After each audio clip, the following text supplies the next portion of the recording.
Kaya pagdating dito sa pangalawang kwarto mga bro, ito na yung natayos natin, itong portion na to, itong lababo na to mga bro.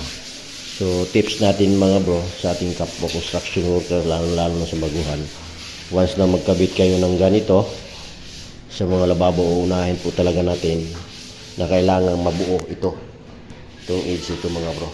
Ayan, kung makikita nyo, yung pinakadulo nya kailangan naka 45 degree ito para hindi pangit tingnan, saka nakadiretso. Kita nyo naman yan mga bro. Oha, naka 45 degree yan, malinis siya tingnan, maganda siya tingnan kaysa nung tumbok-tumbok. Yung ibang nag-i-install, tinutumbok lang ito mga bro. Yan, so pangit tingnan, makikita yung brown.